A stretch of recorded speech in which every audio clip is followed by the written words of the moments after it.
Welcome to episode 11 of the Action Toon Bros. Sounds about right. Yeah, I believe that's it. I'm your host, Matthew Lewis. And I'm your co-host, Ben Sturgeon. Yeah, and today we are recording in a new location, as opposed to the usual one. Yes. Kind of smaller than the other location, but hey, Yeah, home is where your rump rests. What? Wait, Lion King reference, anyone? I didn't even Home hear... is where your rump rests? Oh, okay, I don't even... What Lion King part was that from? The first one? I don't the remember that original- line at all. Well, we're getting distracted Anyway, yeah, where the new location is, I have a new apartment, and we're here to test out much, so this episode might be slightly louder, but you'll probably tell us about it in the comments. We'll see. Alright, so starting with the first episode, agendas. Yes, agendas. We start off with Batman, Wonder Man, Wonder Woman, and Superman. Yeah, we start off with the big three in the Watchtower. And they're looking down and, just looking at the Earth. Yep, and also Wonder Woman speaks of Maggie, her voice actor Maggie Q from Die Hard, Mission Impossible, and Nikita. She's from a bunch of stuff. She's great. Oh, yeah. Aquaman comes up and tells them everyone is here, and we pan through a couple more members like Hawkgirl and Hawkman, and I think both Jon Stewart and them. And Shazam, and just a whole bunch of other people. Yep. Just sitting around, and of course, they're talking about how, Wonder Woman and Superman and Batman, all in different things, are talking about how they're going to be making some pretty hefty decisions today, and that it'll impact the future. Yeah, a big, tense speech about the importance of the work they need to do. Bum, bum, bum. And then we hit that intro. Yep. And then after the title card, we actually see what's going on. Yep. And it sounds as though they're doing some kind of nomination meeting for new members. Expanding the league, which is going to be great because I love the opportunity to have a bunch of more obscure DC characters. Right. Speaking of obscure, at least to me, because I'm not as knowledgeable as you are, the first nomination we get is Superman talking about how Icon needs to be in the league. Yep, Icon, who is a very large, big black dude who the reason that they say that Superman wants him in is because he thought he was Kryptonian for a while, which we also find out that he also thought Shazam was a Kryptonian as well, which is funny. But they also mention Rocket, his sidekick, and mainly they want her in because they need more females. Yeah, that was great. Wonder Woman brings that up, and all the girls are like, "Yeah," and all the guys are like, "Okay." And the guys are just sitting here like. That's when we cut back to the team. Yep. It's Thanksgiving and everyone's cooking.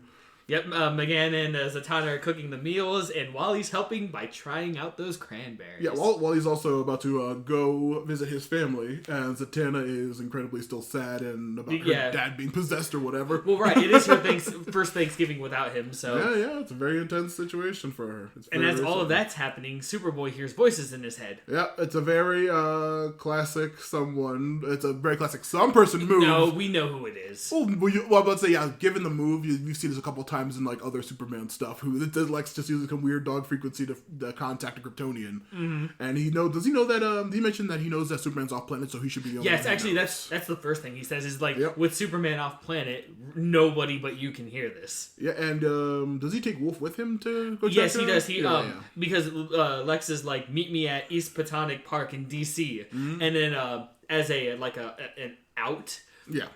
Superboy's like, you don't want me to help cooking, so I'm just gonna take Wolf for a walk. Mm-hmm. And that's it. Yeah, and then we go back to the League, and we see that they're nominating the Atom. Shazam thinks that he's lame and doesn't... Well, yeah, he's like, oh, how can he do that when he's small? And Batman's like, that's exactly why we need it. Yeah, he's a very unique power set. I like Ray Palmer. Is that Adam's name? Ray Palmer? Well, I assume it's not. It's either him or the second one. I believe he has a different name, but Ray Palmer's the main one. And I really like that dude. I have mixed feelings on him regarding the CW show. He first appeared in Arrow and then he went to Legends.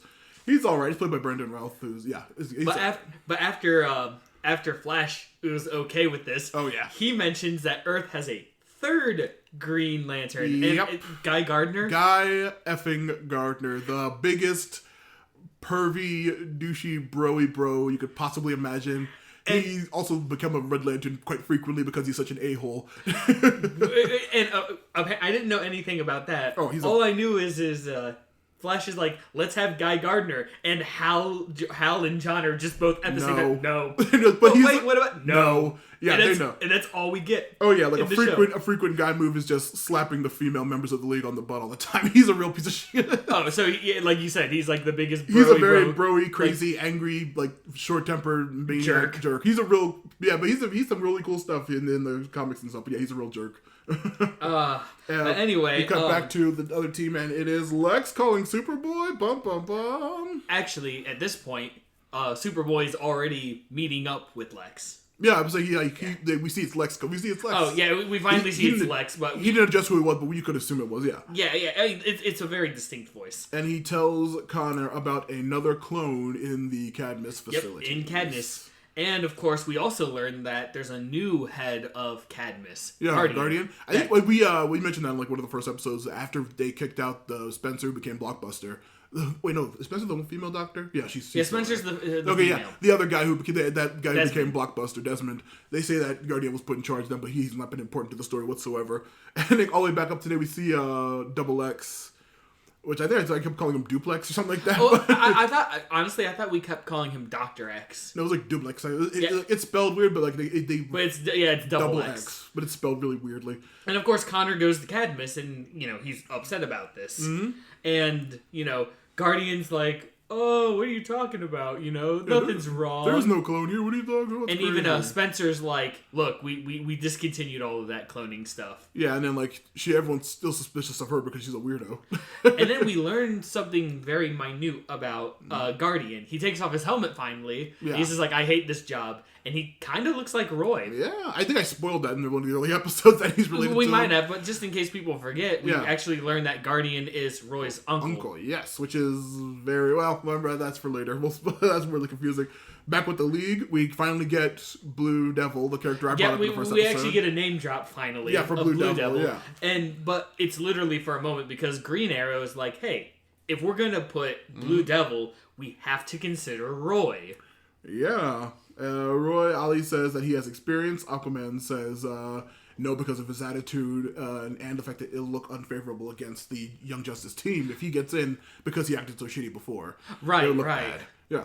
And then, of course, we do another cut because this show is all good about those cuts. Yeah, they love their A and B plots. Yep. Guardian shows Connor the progress of the genomes. Oh, and in like the worst 80s kind of, this is our place of work. Because he usually was like, some genomorphs have been working with humans now. Yep. Some of them have names. Hi, Benny. Yeah. Hi, so-and-so. Yeah, it's very I'm weird. just sitting here, I'm like, ugh.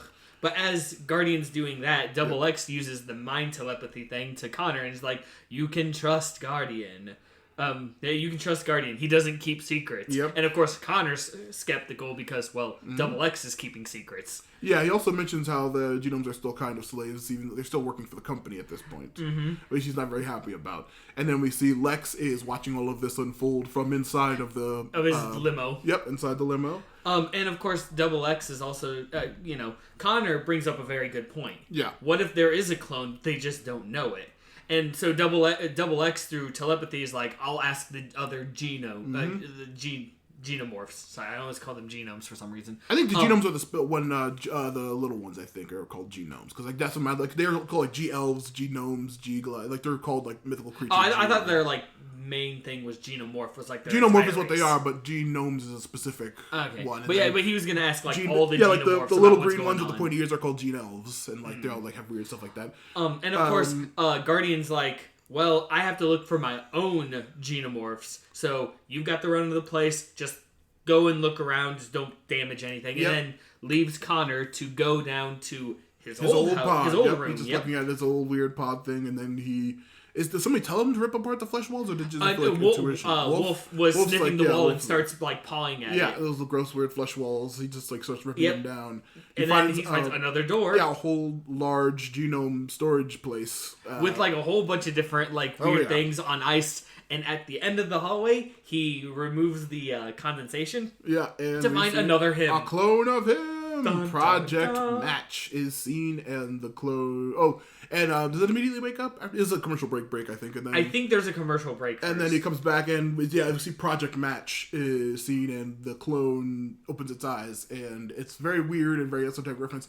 It has the eyes of a Daxamite, which is an adjacent... Yeah, I was wondering about those eyes. Oh, well, I don't think it's on purpose or ever acknowledged in the show, but, like, in, canon stuff there, Daxam was a planet very close to Krypton that were very backwards compared. They're very racist and very insular, and they don't like outsiders. Were they, like, opposite? No, like yes was no and no is yes. No.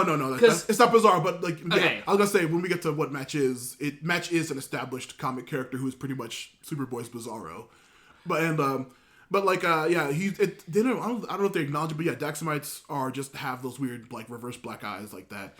Okay. It's a minor thing they never bring it up though, so who knows? But I mean, that is a very good point, especially because it could play out in the future. We don't know. Yeah. But speaking of which.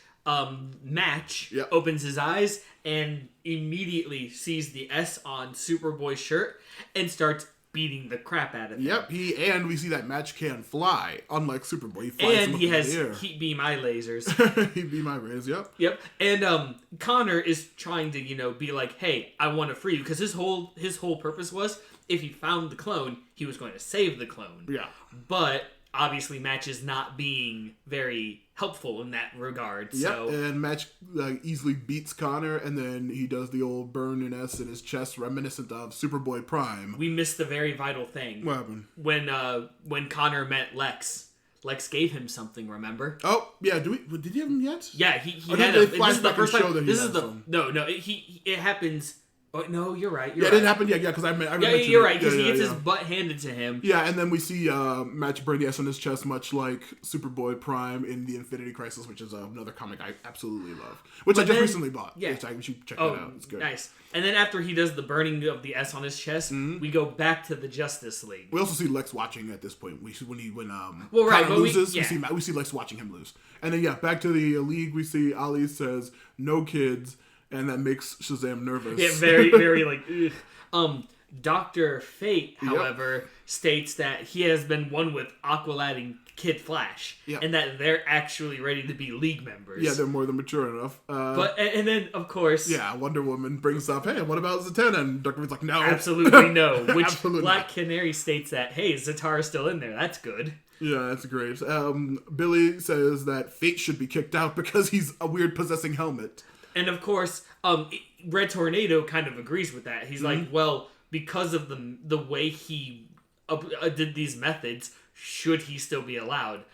Dr. Fate states that Zatara is okay with the fusion, but he's not trusted at all because he knows the limitations, and that Zatara wants the League to keep a very close eye on Dr. Fate and Zatara. Yeah, that was really good. Now we cut back to Connor. Yep. Who is in one of those freezy tubes. Yeah, did Match throw him in a tube? No. Or we don't see how. We Connor see, breaks out and we see Guardian and what's the doctor's name again? Spencer. Yep. And Double X are there. And Spencer's like, we had to heal you somehow. This was the quickest way. Yeah, he starts like freaking out, and we see like Wolf howling dramatically when it first gets there. That's really funny. Right. He blames Dr. Spencer for Match and everything else, and then Spencer just leaves like, yo, you're crazy, and he just leaves. Yeah, you're crazy, and does like the backwards like I can't believe this is happening kind of thing, like very suspicious kind of. And also we found out more genomes have been missing. Yeah. Oh yeah. This is like, I think this is technically the third time they mention about missing genomes. Yep. But this is when. Yeah, but then since they said that Match escaped, and then Guardian and Double X leave, Lex calls somehow through into one of those computers. It's a crazy Kryptonian frequency. Who knows? Right. Well, no. He actually calls in one of the computers. Oh, it's actually he actually calls him up. And then he's like, "Hey, I noticed it didn't work out between you and Match. That's because." And big reveal right here. Actually, yep. I think we learned that Connor is half Kryptonian, half human, and that Match is actually full Kryptonian. Mm-hmm. However, because of Match being full Kryptonian, he was a stronger clone to beat Superman and stuff. Yep. However, he was unstable, so they had to put him on ice and try again. Yep, he was crazy. And this is when Lex gives Connor... I kept referring to him in my notes for all the future episodes as slappers from Batman Beyond. That's good. Those tattoo things. I think they call them shields. Yeah, they're just called they're called shields, but honestly, they really are slappers. Yeah, but they boost his Kryptonian DNA. Well, no, they don't boost his Kryptonian. They suppress his human. Yeah. They suppress his human DNA, making him more Kryptonian powerful. And this is when we cut back to Plastic Man. And is it Plastic Man or is it Elastic Man? It's Plastic Man, not Elastic. Because Plastic Man is the one with the red jumpsuit, the sunglasses, and the black hair. For some reason, I thought they called him Elastic Man. Elastic Man looks slightly different, but Flash is like, he's a criminal. He's like, no way. And then Shazam like, oh, it's Shazam. Yeah, and Shazam is laughing like a little kid. Yep, it's funny. Hey, speaking of which, next topic. Yep, they finally do it, and they bring up that Shazam is strong and wise, but he is still a kid. Yeah, he's 10 years old. Yeah. And, I mean... and of course, Flash is like, hey, Red Tornado's like, I mean, yeah, he may have been a kid, but he does have the wisdom of Solomon. Yeah, and Aquaman's like, but he's still immature. Wonder Woman brings up that, he lied about it. That's the big thing, is that the fact that he lied about his age. Yep, and then, which Batman comes up and says, well, I knew he was a kid all along. I know this thing. That's my thing. Exactly. I know things. And, of course, Batman is defending Shazam, which makes Wonder Woman bring up Robin, who has been recruited since he was 9, and Batman wanted to help him. Yep. He wouldn't end up like Bruce, which is that's a really cool line. Yeah, that was cool because he chose to do that. So learning that Robin didn't want to be like Batman. And he did. Batman didn't want Robin to be like. No. I'm saying, in one of the previous episodes, when Robin was doing the session with Black Canary, he's like, I want to be like Batman, but then he's like, I can't do that. I don't want to be like Batman. Then we get to this scene where he's like, Robin needed help finding the criminal, put the justice, and Diana's like, so that he can be like you, and Batman's like, so he wouldn't end up like me. Yeah, that was a really cool line. So cool. Also, I love how that theme comes back later in an episode with the stuff. But we cut back to Double X talking to Connor, and he tells him Lex and Blockbuster, aka Desmond, were both behind Match. Oh yeah, that is when we find out that Lex helped with Match. Yep, and we also find out that Double X hid Match and was hiding the other Xenomorphs the entire time. Mm-hmm. Does he show him this when he shows up and he shows him the place? Oh yeah, they go to Xenomorph City. Yeah, and we see Match in chains, and that angers Connor, who's with 3 genomes. Yeah, 3 psychic. With doing the psychic. Yeah, 3 psychic genomes calming him down. But as Connor's like, what? Why are you chaining him up? And he's very, very pissed about it. Match, even in his calm state, looks, sees the S, and still breaks free and starts beating the crap out of Connor. He gets angry and they fight again. The League, now back to them, say that age is difficult because McGann is technically 48 but still a teenager in Martian years.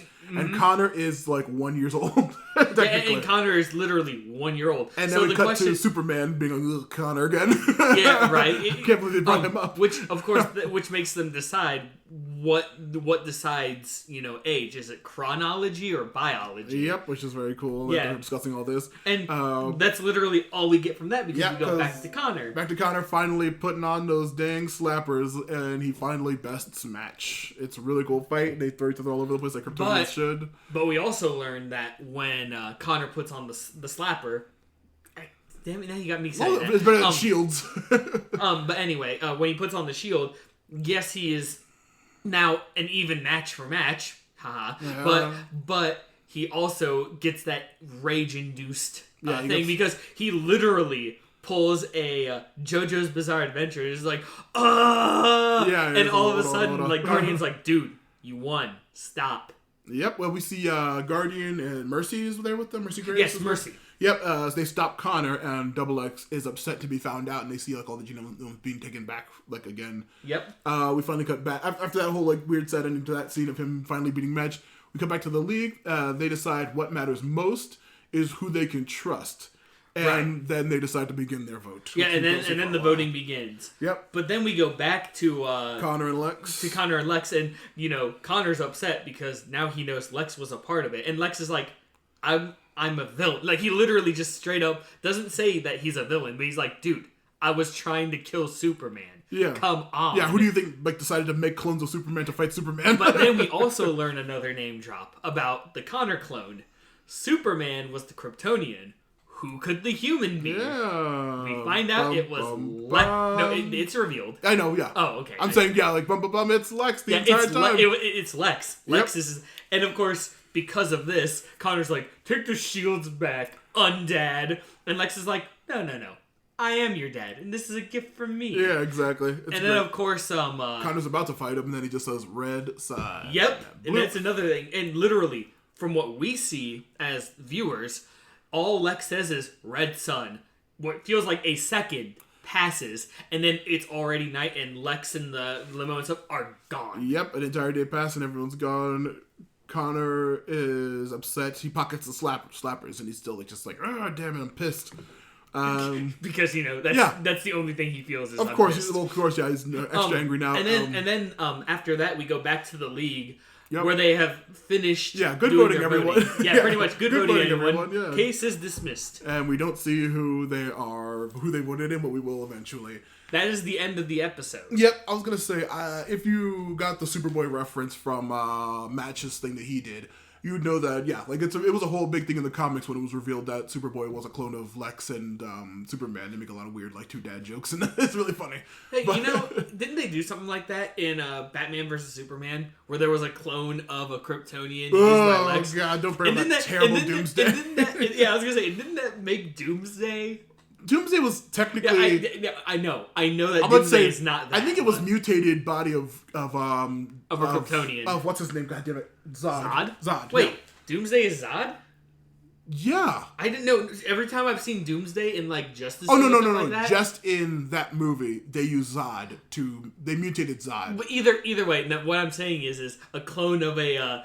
Kryptonian and Lex Luthor. Yeah. Made Doomsday, apparently. Which was a shitty movie. Oh, shitty movie. By the way, Batman vs. Superman, 2 ways you should watch that. 1, with a group of friends, constantly making fun of it. Or 2, alone, drunk. Yeah, well, we were drunk together. We played a drinking game with all of our other friends. But I was going to say, the main thing I want to talk about was copy villains or equal villain, stuff like that. Like, do you like those? Like, equal villains? Like, villains who are just, like, pretty much a, like, straight copy of the hero. Like, the other, like, the Yellow Lanterns, or, like, Bizarro, or Match. I can't remember. Supergirl's had, I think Rain is sometimes the name of the person, but, like, there's a couple of, like, Bizarro Supergirl-like things. And then, yeah, like Reverse Flash, Dr. Zoom, and all the, like, thousands of other species he fights. So they do have a name. Because they are pretty much exactly like the hero, only they're a villain. So they're called copy villains. Well, that's what I'm calling them right now. That's fine.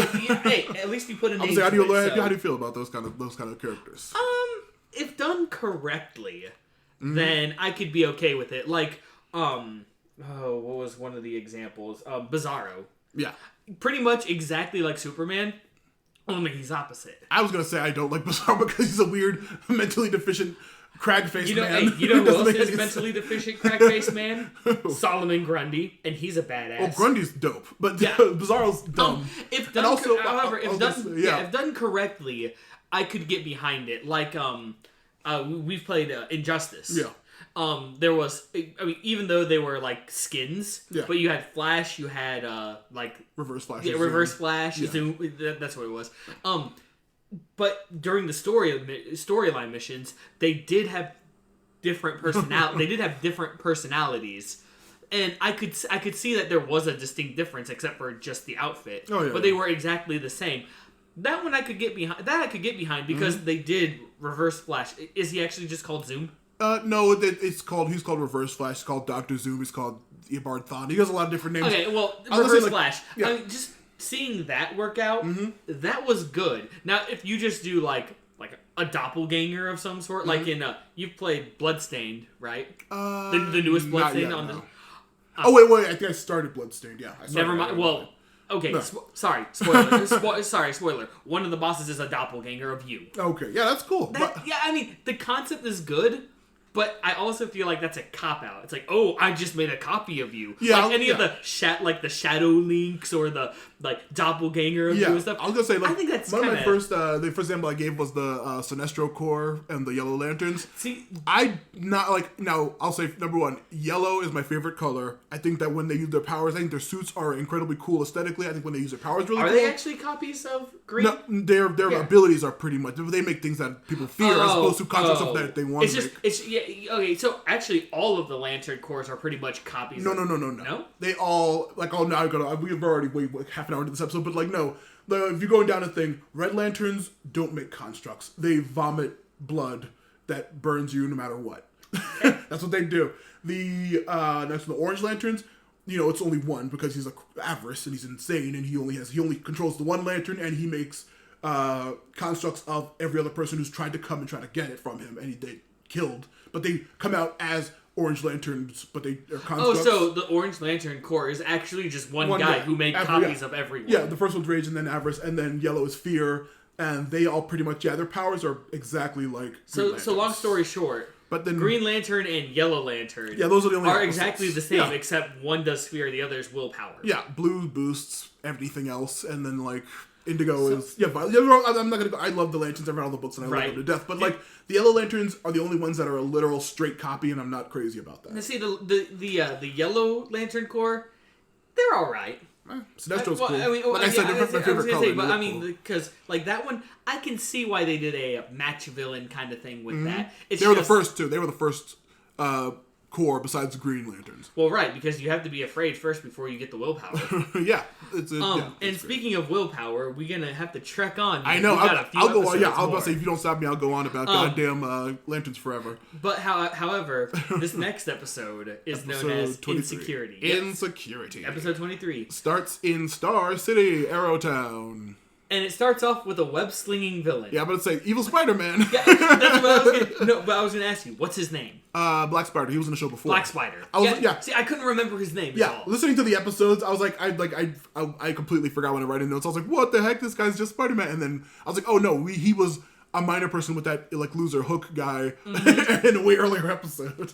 But like, we see Black Spider swinging around and appears in a family and is about to kill a man because he's a villain. Yeah, he literally looks exactly like a dark-suited Spider-Man. He really does. And he web swings around the city. Too. Yeah, he quips exactly like him. He web swings across the city exactly like Spider-Man. Like, I barely know Black Spider, but like there's like a very like obvious like they made him like much anti-Spider-Man. They made him much more. It's the match villain. They did. Anyway, he's a Venom guy. And of course Black Spider drops this random guy and is saved by Green Arrow and his sidekick Artemis. Do we know that the guy's a reporter? I feel like we. Oh yeah, because Black Spider does mention he's like you one likes a nosy reporter. Yeah, and they pick him out and drop him out of a window in front of his kid. They stop him, and we cut to Bell Rev. Yeah, to Bell Rev, where Sportsmaster is trying to break in, and he does successfully. Yeah, and this is when we come back to Black Spider. He quips a bunch exactly like Spider-Man, which was so weird. I was like, oh, that's a weird choice. And then of course he actually gets caught. We come back to Sportsmaster first. Before he's stopped by them, we see Sportsmaster dropping some sports puns like, you're out of the penalty box, as he frees Dr. Ivo. We don't know that yet. We see him free Ivo. No. We see him free someone later on in this introduction. Yeah, a little bit. We see him in a second. Who he is? After he frees the guy, we see Ivo talking to Morrow. Yeah. Well, no, we see. I thought I freeze him, and then we go back to Artemis defeating Black Spider, and then back to Ivo gloating over Morrow. Yeah, and then we find there's a lot of cuts. It's a very quick. There's literally like quick cuts going on. Long story short, in this intro, Black Spider gets bested by Artemis, and but Green Arrow, of course, was helping there too. Of course. When Artemis leaves, we find out that Green Arrow called Roy so they can do one last, before he becomes part of the League kind of thing. And then we see Ivo gloating over Morrow about still needing. Still needing him. I'm doing like a short kind of thing. Oh, you mean like that? And Sportsmaster frees Ivo. Yep. From Bell Rev. Yep. But we see him gloating about how they still need, even though Morrow's not dead yet. No, he's still in a coma. He's still in a coma, but he's saying, I'm pissed. Like, you're dead, you're in a coma, but we still need you, who cares? And Ollie and them team up stop a weird van heist, which is a really cool scene of them teaming up. But after we find out it's Ivo, yep. That's when we get the title card. Yeah. And then we come back. Do we see that the one Ivo who's escaping on a boat. We cut to the other one, seeing that it is a bot at this point. Yeah. After we find out that Ivo is the one that. But it's confusing. Yeah, because they don't reveal who Sportsmaster freed. You see Ivo talking to Morrow. Then when you finally when it's revealed that Sportsmaster got Ivo, you find out the Ivo talking to Morrow is a robot. Yep. Complex. It's robot makers, of course, is complex. Intro, after the title card, we get Green Lantern talking to Roy. After Green Lantern. You heard me. I said Arrow. It just sounded like Lantern. Okay. We seen Green Arrow and Roy, successful in their catching criminals, and Arrow's like, dude. You're gonna do fine. You might be ready for the league now. Just play nice. Yeah, chill your shit out, and you might be able to join the league. Then Artemis goes.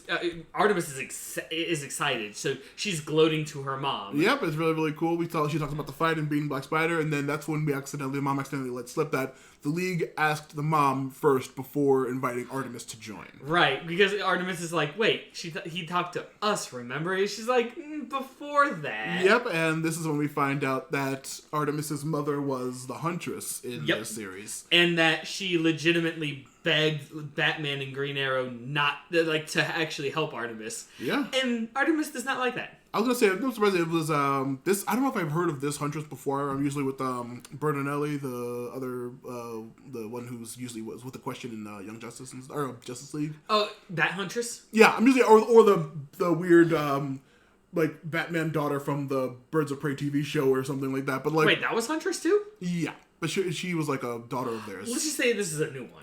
Yeah, I know. Well, she might not be. She might not be. I don't want to get called out by comic fans because she could have been an old comics one, and there could have been like 3 or 4 different. That is fair. But this Huntress, unknown which Huntress it is. Yeah. So she pretty much is like, knowing that it's Batman and knowing that they know her past, she pretty much begged both of them to help Artemis rather than and Artemis is not. Yeah, she's pissed and feels upset and feels like she was pitied, which I'm like, oh come on, you didn't even talk to your parents about it first, right? And then we cut to New Orleans where Sportsmaster and Ivo go to this warehouse where they see the Brain, Monsieur Mana, and my 2 favorites, Teagle and Clarion. Clarion the Witch Boy. And of course, Clarion's like, that's not a Moro. I ordered a Moro. Take that thing back. Yeah, I know. And of course, after a little bit of quips from Ivo and Clarion, Ivo's like, so what about my stuff? And Sportsmaster's like, it's on the way. Yep. This is when we cut to Artemis brooding by the team's portal, just being upset still about the whole situation. And then we find out that when she goes inside Mount Justice, there's a new member to join the fray. Yep, Roy. Yep, and it's Roy. Roy has joined the team, and she's like, great, of course he did. We find the mission that they are going to New Orleans. Oh yeah, because they found a normal outfitted sports marketing guy. Sports marketing. That's what I put in my notes too. Just leaving the airport, and so the mission is to just find out what's going on. Yep. And Superboy's like, wait, really? We're just doing a scouting mission? This is boring. I mean, you don't need everyone, do you? Yep, and this is when we find out that Aqualad, Kid Flash, and Roy are supposed to be going on this mission alone. But Artemis is like, hey, let me go. Just let me. I can pilot the bioship better, is her excuse. Mm-hmm. And we see Robin, who knows about Artemis' situation. Does he mention that he knows who she is? No, not yet. No, not to anybody. I'm saying no one knows anything about her except for us. No, Robin knows. Except for us, it's not been revealed yet. Spoiler. No, I'm saying he doesn't say that, but Robin, who we know, knows from other episodes. Remember, one episode he's like, look, they're like, we don't even know where Artemis came from, and he's like, yeah, we do. She's. Oh, that's right. He did say that at one point. He's with Batman, and they're not on the mission. They both know. You're right. Robin has hinted that he does, but literally all we know is that Cheshire, Sportsmaster, us, the viewers, and Artemis, and maybe Robin knows who she actually is. Yep. We see Kid Flash trying to give a seemingly very upset Artemis some confidence, and of course a bit of flirting between the two of them. And it works. It actually does. That's really cool. It's actually kind of a cute moment. Yeah, but then we cut to Aqualad asking Roy, "Hey Roy, why'd you finally join us?" And he says, well, because Artemis is the lead suspect to be the mole." And he's like, "Oh, you still on that shit? Come on, man." Yeah, he's like, come on. But then we go back to Mount Justice, where Red Tornado tells a bored Connor, McGann, and Zatanna, that by the way, Robin and Batman were in Gotham. That's why Batman didn't give the. Anyway, so Robin's not in this episode. Yep. But that's why I was on my notes because I was saying like Robin's not present and he knows what's going on, so he would be the one to say like, "Hey, or maybe you shouldn't, Artemis." So right. He's just not in the episode that time. Yeah. But anyway, they're like, "Hey, do you have a scouting mission for us?" And Red Tornado's like, "No," and goes up to his apartment. Yeah. Which begs the question, as Zatanna states, he doesn't need to eat, sleep, or anything, right? So what does he do in his apartment? What does he have in there? It's really funny. And then we cut back to the team. Roy keeping up with Sportsmaster in a really cool way. And a boat. And time for the Sportsmaster Sports Report. Because why the heck not? Speedboating is a sport. And yes, also, I think does he spot more invisible things in this episode because I have that written down. No, but Roy does mention that in a very offhanded way. Yeah, that he kept Artemis needs to stay back because he can spotted an invisible Martian several times. There's a couple of sports reports in this episode. And of course, I love him. Oh yeah, and then of course, as Roy's pursuing Artemis goes down to get a closer look at leaves things. the ship even though Roy said no. And of course, Cheshire pops up and threatens to reveal who she is to the team. Right. But as she tries that and fails, Roy catches Cheshire and starts attacking. And we get a little bit more confusion because Cheshire is being all flirty, jokey with Roy. Implies that they're dating and Artemis like, what? Artemis is like, excuse me? And Roy's like, what? No. And through clever manipulation of the radio, warns Sportsmaster that they're there. Sportsmaster's like, okay, keep them company. Which we see a train going by, and we hear more of the. Sportsmaster catches the equipment at this point. Right. What I was going to mention was we hear some more laughing from the Super Robot Hyper Team Monkey Force Go. Those monkeys. Oh yeah. We hear that laughing, and then a bag just flies out of the train, and then Sportsmaster catches it because catching is a sport too.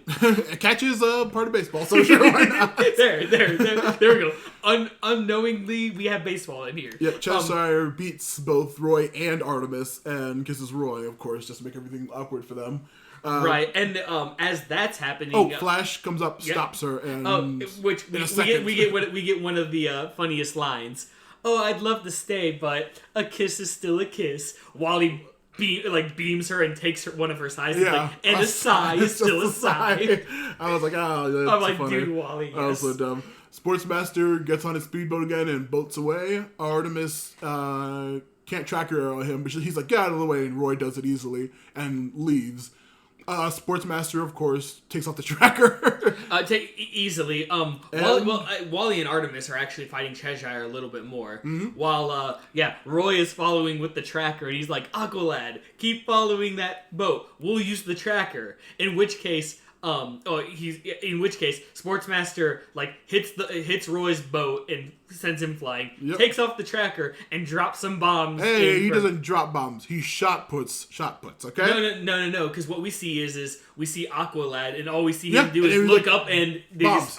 We see him. We see the bombs coming. They're underwater. They're coming down. Yeah, just all we see is the sinking. Exactly. We don't see him shot putting anything. I bet he did. So it's in the report. I get it. It is Sportsmaster. He probably did something stupid like that. Or he could have baseball pitched them, or he could have basketball. Who knows? But I'm sure he doesn't sporty with them. Okay, so as that's happening, Flash and Artemis tracker Cheshire. Who and Artemis? Flash and Artemis. Oh, sorry, Wally's still Kid Flash at this point, I guess. Yeah, I'm Barry's not dead yet, so I'll say half the time I refer to him as Flash because Wally's the one from Justice League in the TV show. Is Wally as Flash? Wait, that's yeah. Wally?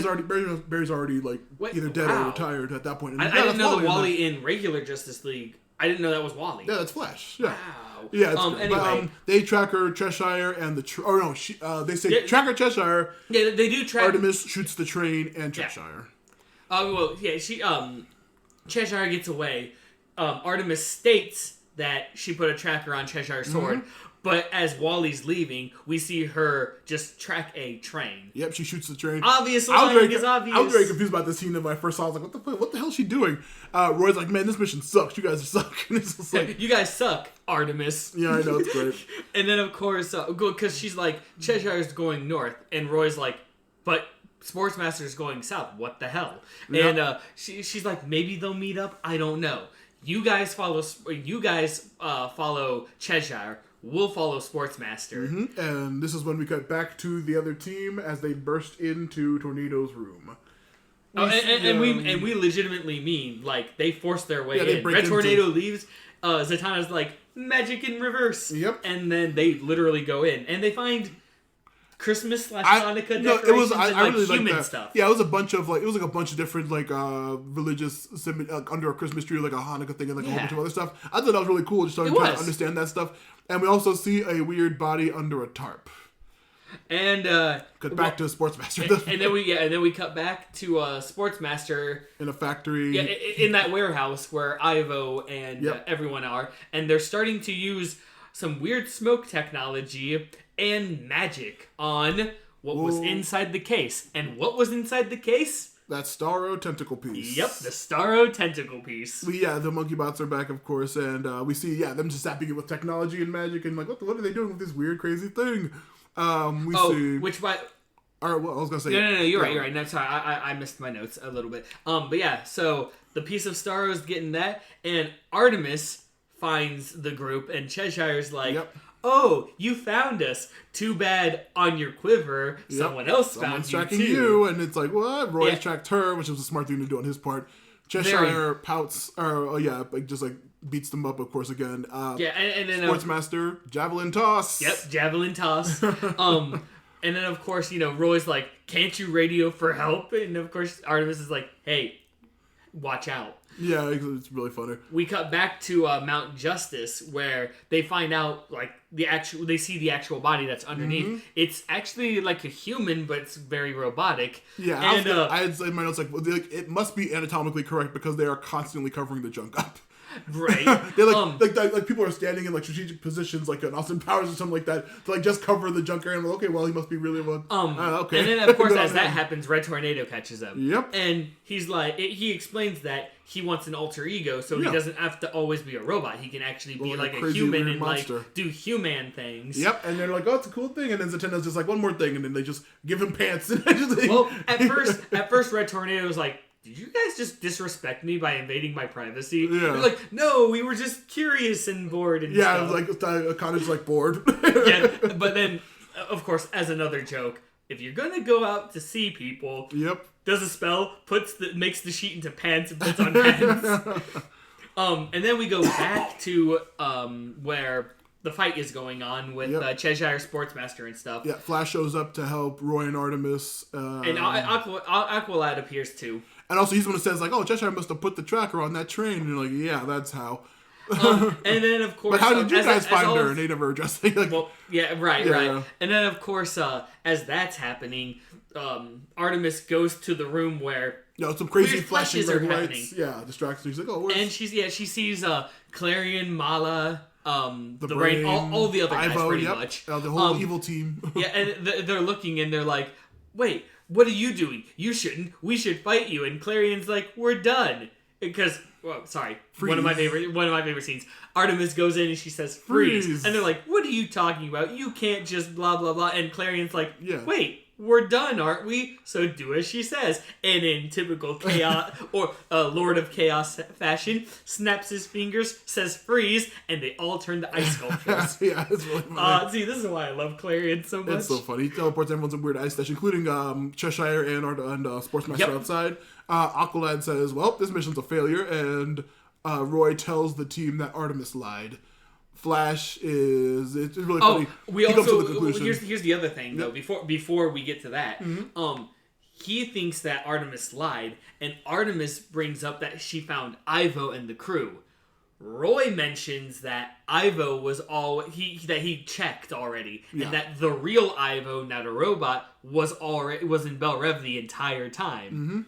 because, Hugo Strange is a good guy and stuff like that and would never lie. Yep. Also, but we see Flash upset about her. He's like, "You just do all this for the glory." Yes. And then he tosses he gives her the sign. He takes the false tracker as the real souvenir of the episode, which is a very nice little side note on that. Which definitely made me sad because she was doing so well. Mm-hmm. And then we finally cut back to Artemis back at her house, and we see Sportsmaster.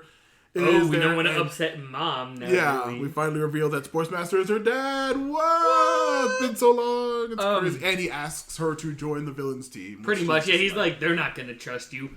I trust you. Yeah, of course. What visual joke, unfortunately, but he's like, would I lie? Yeah, and he gets in. I was like, oh, sure, why not? You're your dad or whatever.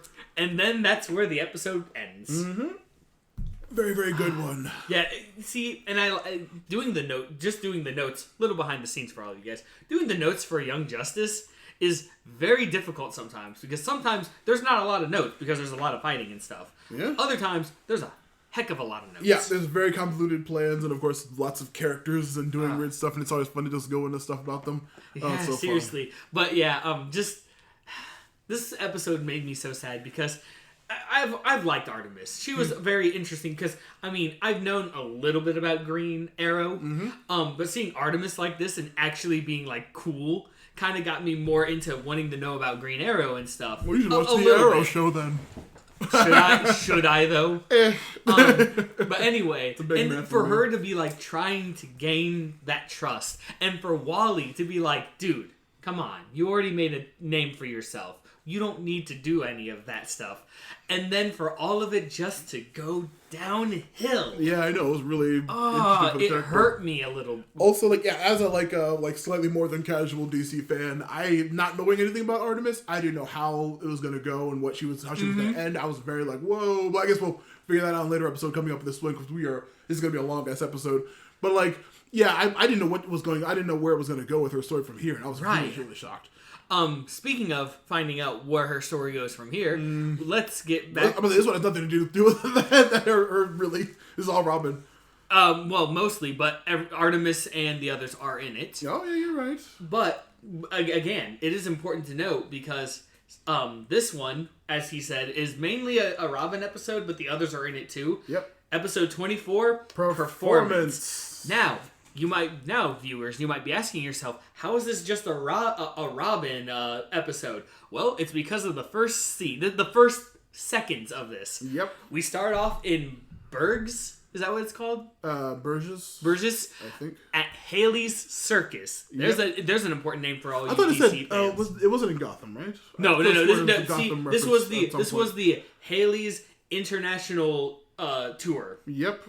And we see the ringmaster, Jack Haley, voiced by Stephen Root, who I absolutely love, Bill Dauterive, aka dude from Office Space, and as the bush hobo from Korra. Yep, good old bush hobo. He's great. I love him and everything. He starts introducing a new act. Yep, the Danger family. The Daring Dangers. I didn't write down all their names, but they all have D names. Yeah, they're all alliterations. Yeah, they're Danny, Diana, Danny Danger. It's stuff like that. But we see that the Danger family is actually the team in disguise. Exactly. It's everyone on the team except for Aqualad, Zatanna, and Wally. Yep, those three are not. It's all the physical people, pretty much. Wally who's holding back. Yeah, but Roy's there. Roy is there. Still. Is the difference?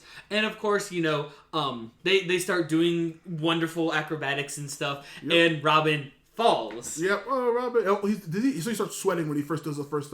He starts like sweating up and stuff, and he's all like, "Hey," as he's falling in telepathy, he's like, "Don't blow our cover."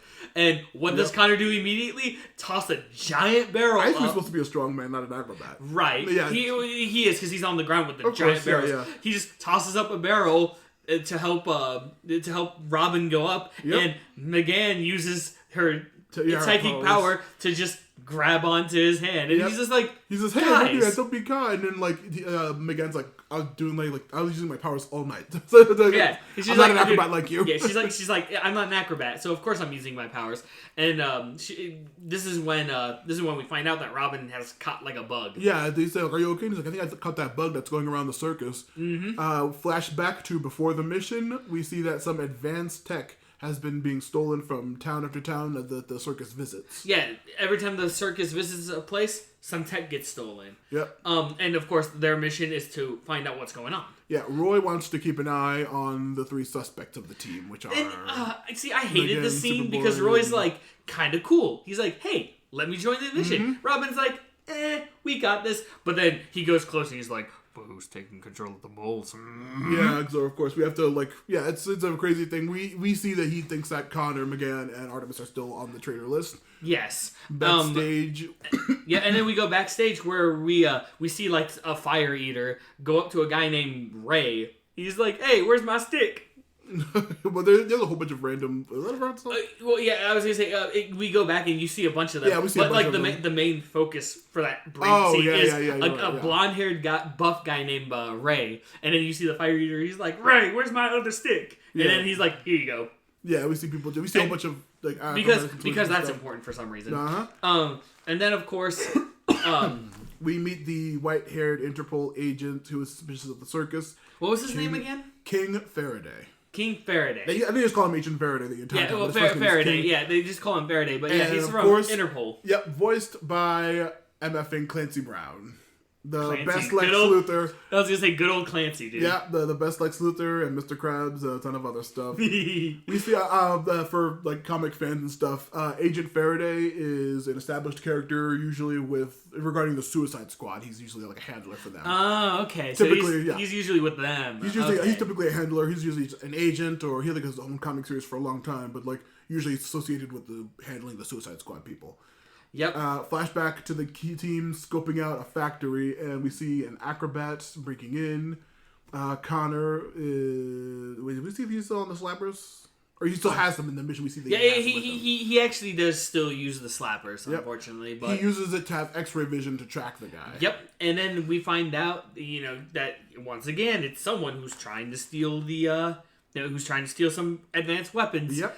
Robin laughed later. We find out. Yep. Robin laughed later. He's like, you can't do that. The fire breather's also here, and he after they finally confront the guy, they're like, oh, it's the acrobat, and then they confront him. It's the fire breather who explodes the factory and escapes. Yep. And escapes. And then of course, once again, another piece of tech got stolen. Who's to blame? Obviously, it's Haley. Well, I was going to say before that, also during the fire breather exploding the factory, we see McGann become weak because Martians are weak against fire. Oh, and Connor because he has the shield on, was going to abandon her to go and like, no, what are you doing? He's like, dude, this is McGann, the girl that you like who's about to burn. Yeah. And Connor's like, oh crap! Like for some reason he just snaps back. Yeah, he's the like, slappers are making him confused, and we see Robin getting sicker back in the present. Yep, and then no, actually this was all in the present because Robin is sitting. Was it during the mission? Yeah. Okay, yeah, because Robin got like you could see because Robin's like, I'm gonna go and find the guy, and it's like, dude, you're sick. Yeah, come he's on, like passing out and messing up. And then of course, then we find out Interpol guy is like, oh, guess what happened last night? Another town got some advanced tech stolen, and guess who happened to be there at the time? He's questioning Haley at this time, right? Yeah, he's reaming Haley pretty hard because Faraday thinks that Haley's behind everything, and Haley is like, I did a bed check, everyone was here. And that's when Robin and the gang are like, but we weren't. So if he's... everyone but Robin. Yeah. And they're like, hey, we weren't there. So that if he's lying about this, then... And Robin's not thrilled about that. Yep. They also go over some footage and they see that the clown and the strongman were also related to the heist. We see... and Robin, of course, as everyone's like seeing all of this, Robin tells everyone to keep an open mind. Yeah, and that's like the theme. He of refuses to believe that Haley's responsible for this for some reason. We see Connor finally confronts Roy while spying, and we see that Roy admits that he is here because he believes that he's still suspicious of all of them.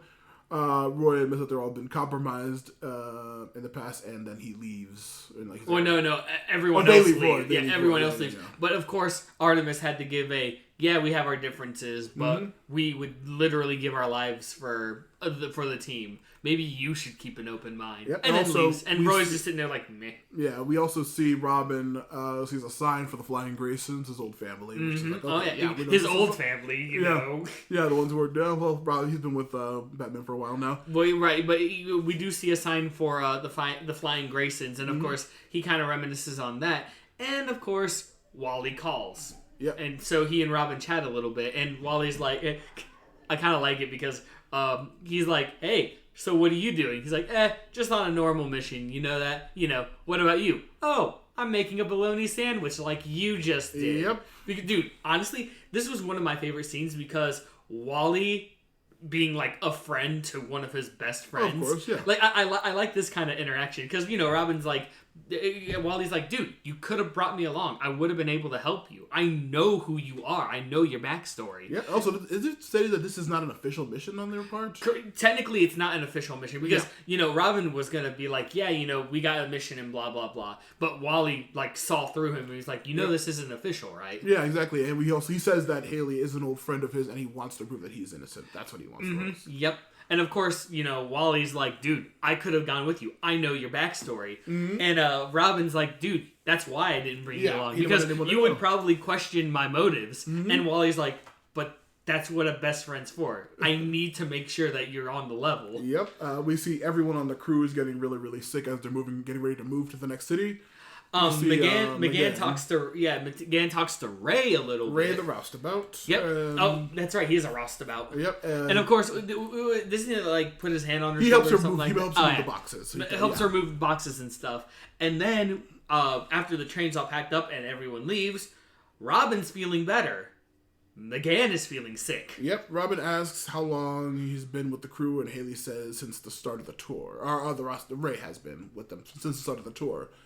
And then of course the group goes to check up on Ray when Haley transforms into Ray. Yeah, when they walk away, it's like, what the heck? And of course they find empty crates of things that are empty boxes inside Ray's room. Inside Ray's room, boxes of empty containers with ash on them. Yep, and we also see a Ray mask, and they're like, what the heck? Oh no! And then, of course, we find out as they're splitting up and looking for Ray, quote unquote. Haley is like tied up, and he's been that way apparently for a while. Yeah, we realize that since he can change his face, everyone is be suspected. Connor once again uses another shield slappers to stop a crew member, and he's attacked by the person who it is. He's attacked by the person, and on top of the train. Yep. And then we finally get the reveal on who this is. It's revealed to be Parasite, one of my favorite Superman villains. Parasite, which, for those of you who don't know, this guy touches anyone, gains their abilities. Yeah, usually if it's a human, typically it's like or Kryptonian. I'm gonna say if it's a human, typically if he touches them, you're like they're dead in seconds. But like, in this one, he makes them sick and he drains a little bit over time. Voiced by Adam Baldwin, one of my favorites from Firefly. He voiced Superman at the Doomsday movie. He's been in a ton of stuff. He's a huge actor. Wait, who was he in Firefly? He was the head dude, the big dude on the team. Oh, like Jesse, like the guy who would always try to betray? No. Oh, God, I can't remember his name. Anyway, we're getting off the subject. But he's great, yeah. The sickness is from people from when he touches people. And and of course, he's excited because he's like, because since Connor wore the shield, he's just like, full Kryptonian. He states full Kryptonian. Yum, yum. And then, of course, McGann tries to do something, and Parasite touched her. Yeah. So he's like, hey, I got Martian powers, too. Mm-hmm. The whole team shows up, and he grabs Superboy, and Robin says, everyone stay whelmed. Stay whelmed. And, of course, Parasite's like, sorry, boys and girls, but I gotta go. He flies away. Beats them all, and then he flies. Which Robin states after... They finally question, why does he have full Kryptonian powers? And of course, Connor pushes it up like, I have part Kryptonian in me. So maybe he... potential. Maybe it's the potential and stuff like that. So they're like, okay, so now what are we gonna do? You know, Robin reveals that he has a USB that he stole from Parasite, and he shows he's working for Intergang. Yep, Intergang, and he's also gathering parts to create a wormhole generator. Black hole generator, and is flying to the next piece as opposed to waiting for the ship training, which is in Geneva. Mm-hmm. The final piece, which is in Geneva. Connor, Connor says, "I don't know, my powers are back. It's great. It's Kryptonian and stuff or whatever. Shut up." Yeah, pretty much. And everyone's like, "Dude, yeah, you're not gonna not take us. Come on." Yeah. So they all go to Geneva. Yep. Connor is just straight up speedballing slappers at this point, but pretty much, yeah. And but Parasite finally starts the boson collider. Connor, roided up, going crazy, starts a fight with him. Yeah. And then like as he's roided up and stuff, all the other members try to slow down Parasite, but Parasite, who has now a double dose of Kryptonian power in him, and also mentions like, "Wow, how are you back?" There's like even Superman can't refractory period before he can power up again to fight him. Yeah, and but yeah, as that's that, he's got heat be my blast, so he starts blasting everyone and causing explosions. And of course, Parasite's like, "Meh, you wanted me to do that, whatever." And Miss Martian's like, "Yeah, but you took my power. Yep. Guess what I hate?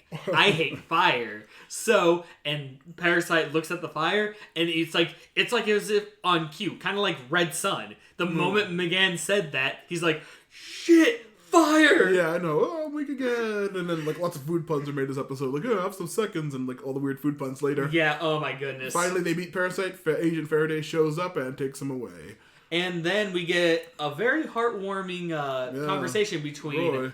No. Oh, okay. First, but we do have Roy. Like because Roy's like, "Hey, any of you three could have betrayed me at this moment when we were on the ropes here. So, guess what? There's no mole here." Yeah, you guys are all on the level. It's all good. And then finally... And then we get the heart-filled really nice between Haley and Robin, where he's like...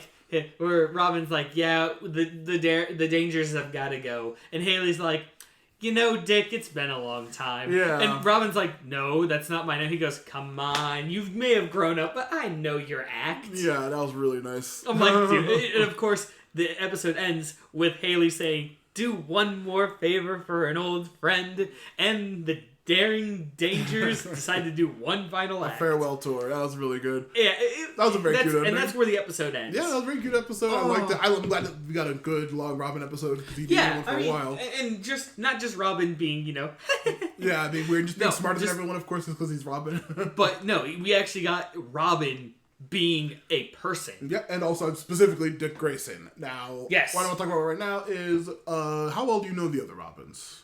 Okay, so Tim Drake, Jason Todd, Damian Wayne. Obviously, I know Dick. Yeah, he's the main one. He's the one who becomes Nightwing. He's the first. I know. Depending on the continuity, he may or may not be the first. Usually, Jason Todd's the first. To me, Dick Grayson's the first. Okay. To me, at least. Yeah. However, I do know Jason Todd. Of course. He's Red Hood. Yeah. He's the Red Hood. Mm-hmm. The reason why I know Jason Todd even more, not only because I've seen Batman Under the Red Hood, with, by the way, most interesting Joker casting for that one. It was John DiMaggio. Yeah. Which he did a good job. John DiMaggio's the best. So but I also know from Arkham Knight because Red Mask is kind of big in that. Of course, yeah. However, when it comes to Damian or Tim Drake, Tim Drake I know from the animated series because in season 4 it was Tim Drake as Which Robin. Animated series? Oh, TAS. Yeah, Batman the animated series season 4 specifically. Mm-hmm. That's when Dick Grayson was Nightwing, even though they never actually established that, and that's when Tim Drake was Robin. Mm-hmm. So I know him from that only, unfortunately. Oh, okay. The one I do not know about at all is Damian. Well, you should know a little bit from Injustice and stuff. He's a psychotic murderer. I was gonna say I don't know enough about him to say. Well, all you need to know is that he was Talia al Ghul tricked Batman into giving her a kid. He's raised by the League of Assassins. He loves to murder. Oh, so he's legitimately an assassin. Yeah, he's probably one of the most deadly of all of them. But also, he's the one. Whenever he's been on Young Justice teams, he's been on Teen Titans teams. He just loves murder. He loves to murder and he loves to kill. And he's like, screw you guys, I'm Batman's son. And I'm going to be Batman one day. And I love murder. And everyone's just like, God damn it. Yeah. Damian Wayne again. Everyone's just like, who let this guy here? Who let him in? But unfortunately, he's like incredibly competent and really good in a fight. But he's dude, like you said, he grew up with the League of Shadows, and knowing that Bruce Wayne Batman is his dad, he's the most entitled, bratty, super strong a-hole you'll ever see. Right. Like, so what? He's cool. Being of the League makes him strong, smart, and competent. Yeah. Being Bruce Wayne's kid, like legitimate son, just makes it worse. Yeah, he's a really... But yeah, Damian Wayne's a really cool character. Just, he's a huge asshole. But yeah.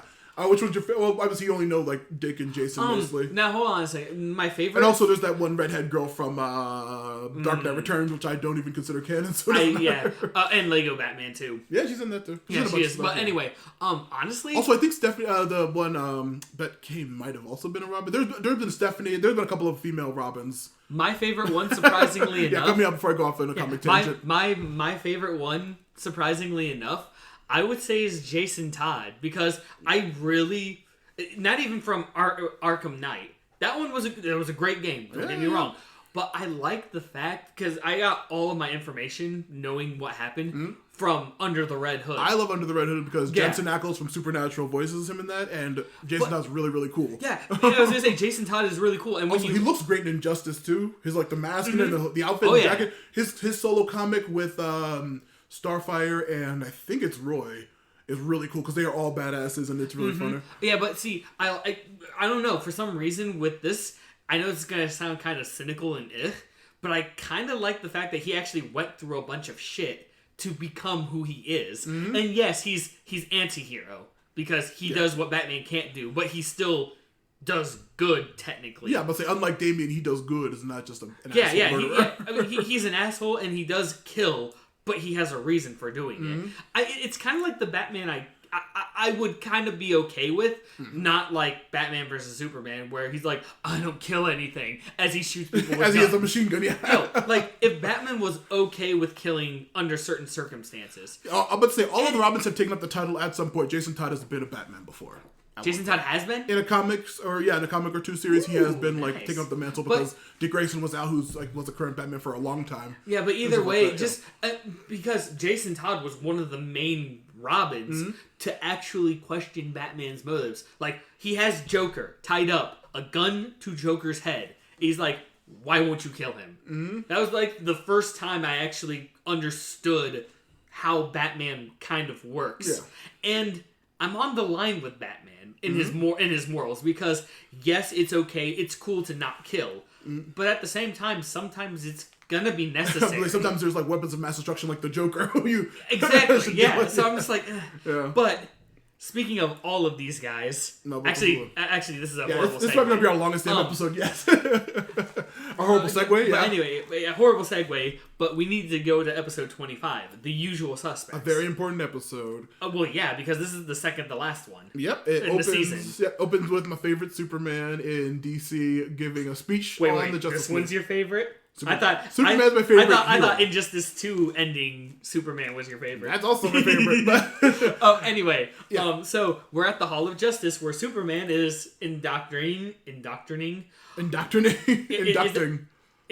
what it is? Inducting, yeah. And inducting the newest members, which we finally find out. Yep, we see Fate, Plastic Man, Icon, The Atom, and Red Arrow. Also known as Roy. Yep, Roy Harper. And everyone's excited, and we see the Young Justice team inside kind of like in the first episode, inside the Hall of Justice secret room. Yep, and we also see that Rocket has joined the team. Yes, that was really, one of my favorite things because Rocket and Icon, I don't know much about them. So seeing Rocket as part of the group now, at least in these next few episodes, was really cool because I finally get to know what she's like. I was gonna say Rocket and Icon are from another side company that DC had absorbed and bought way later into their system. Assimilate. Yeah, they assimilated them just like how they assimilated Shazam from a different series too. But it's really, really cool. And also Wally accidentally let slip that Shazam is only 10 years old. Yeah. Or somebody's like, oh, you got a 10-year-old. I'm just like, what? And they're like, oh, don't worry about it. Well, as they're watching all of this unfold, Rocket's like, well, I don't want to be in the shadows. And Aqualad's like, join the club. And of course, Rocket's just like looking like, how you doing? Yeah, she's all into Aqualad already. Robin's just like Robin and Wally. They're just excited because Roy made it. They're really, really happy for Speedy. The first person of the Young Justice members to actually make it. But not beyond that, the first person to go from sidekick to main person. Yeah, kind of a big deal. And of course, Rocket makes the comment about like it's the fact that they were sidekicks that made Rocket want to be a sidekick. Yeah, like sidekicks are cool, and they're like, hey. And before they get into that argument, Robin gets a call. And then we cut back to the new members getting ready to go to the Watchtower. And of course, Icon's like, Black Canary's like, hey, I bet Rocket's going to be excited. And Icon's like, that's not her thing. Yep, of course, immediately, like, Icon's terrifying voice, and I was like, wait a minute, I know who that is. Tony Todd, god damn it. Candyman and Final Destination dude. Tony Todd's insanely gravelly voice, that's a nightmare. I love him to death. It's so fucking dope. And I was like, hey, yeah, Tony Todd.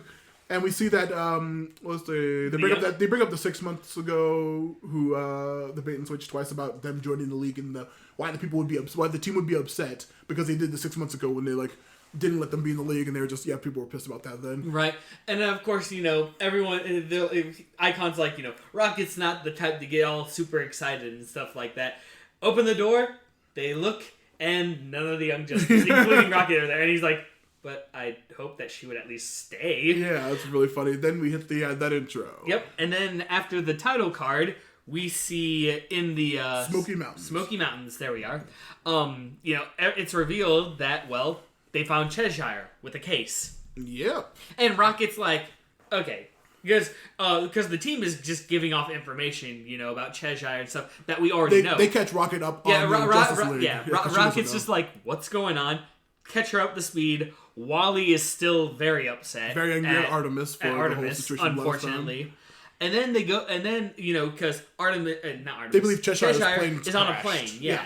Well, before the plane crash, they just know that Cheshire goes on a plane. Yeah. And took the plane. Yep. They find the wreckage. Yep. And then they go down Artemis and they're like, is visibly upset about this, we see. She's like, oh no, they say no survivors and no bodies.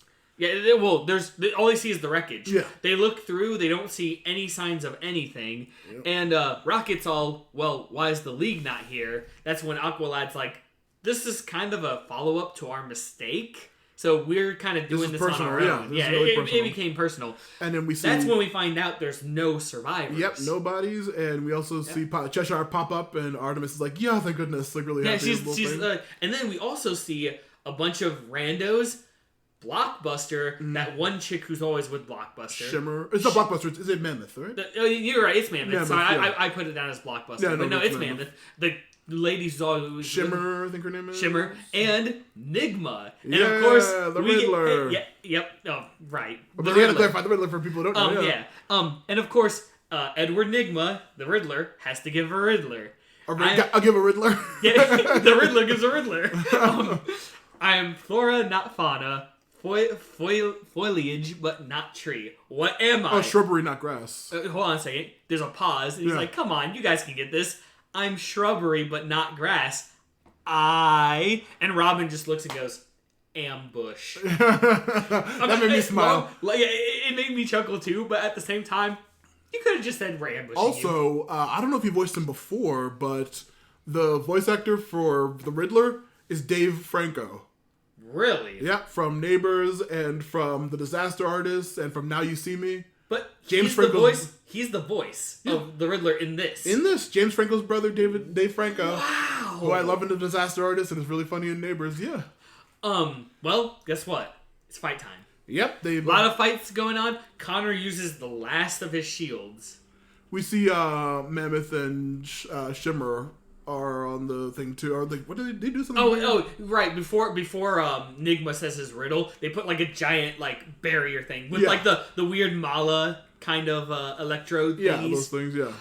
Which by the way, just like I said before, they used like they used the brain technology to make a barrier as everyone's fighting, and Connor's using his last shield and stuff. Slappers. Yep. We also get to see them use another kind of technology, the apocalyptic tech.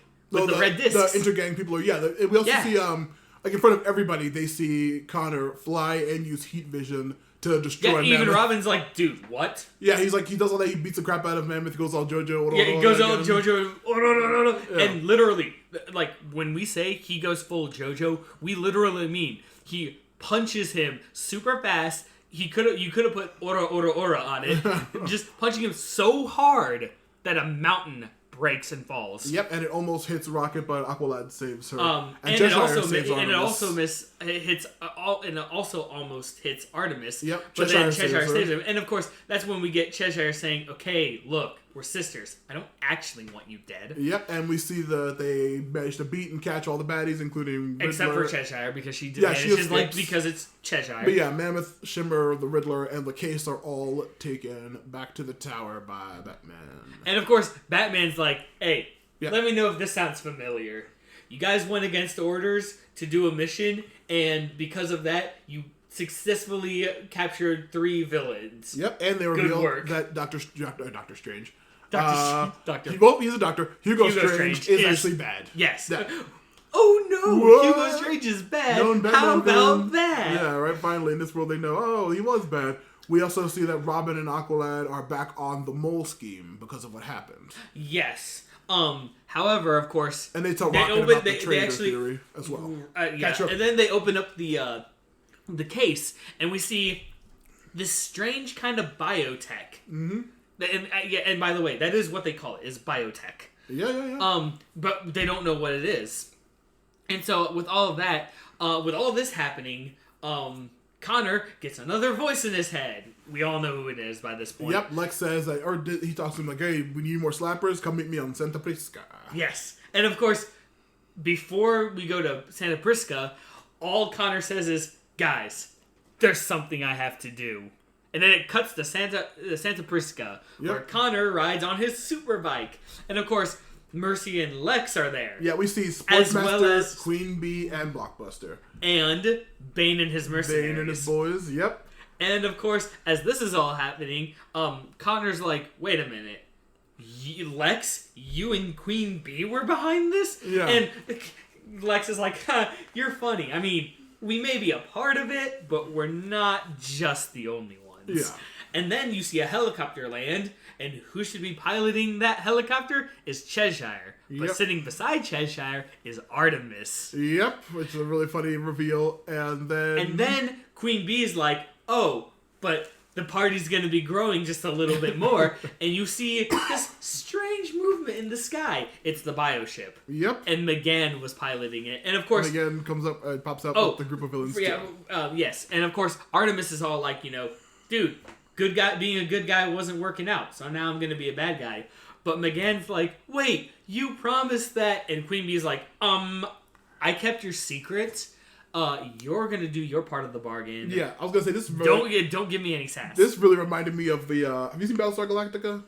It's been an age and a day, dude. But you saw it at some point or something? At one point in life, but I won't remember. I was like, this anything. reminded me of the scene when all the Cylons the people who were actually secret Cylons the whole time, like joined together in that room together. I was like, oh, it's a weird, crazy reveal. Just showing everyone who you've been with this whole time is actually a traitor, and it's just like, oh, it's so cool.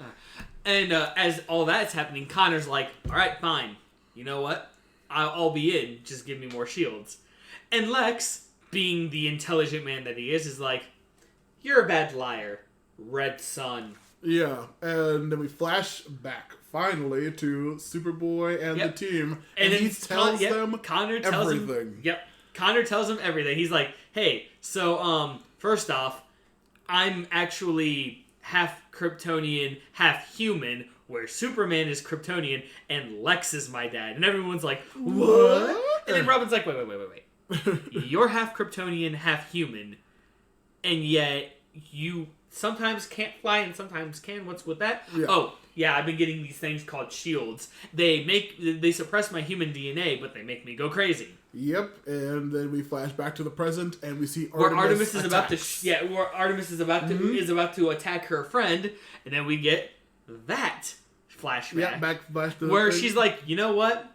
Superboy isn't the only one with bad blood." Walks over to a computer and says, "Huntress is my mom, Sportsmaster's my dad, Cheshire is my sister." And she's like, yeah, I couldn't. And Wally's like, oh, so that time you were trying to, when I said you were a jerk, she's like, well, knowing that these are my family, why wouldn't I try to gain your guys' trust? And Robin's like, yeah, hey, I knew. Remember that one time I was trying to tell you guys I knew this stuff? Yeah, I know this stuff. I'm kind of a detective, So, yeah, that was hilarious. And by the way, don't worry about it. You made your mark on the team, so I trust you. We trust you. You're not like, just because they're bad doesn't make you bad. Yeah. And then we cut back to the present where Artemis just fires at the bad guys. Yep. And Queen Bee's like, could you please take care of this, Megan? Yep, and then we cut back to the thing again where Megan... where Wally's like... Wally's like, come on, does anybody else have a secret? To jokingly, and Megan's like, yes, I do. And he's like, I was absolutely joking. Wally melts from like, yeah, who's next? To, I swear I was kidding. Yeah, it's hilarious. And then Megan reveals her true heritage, which at first...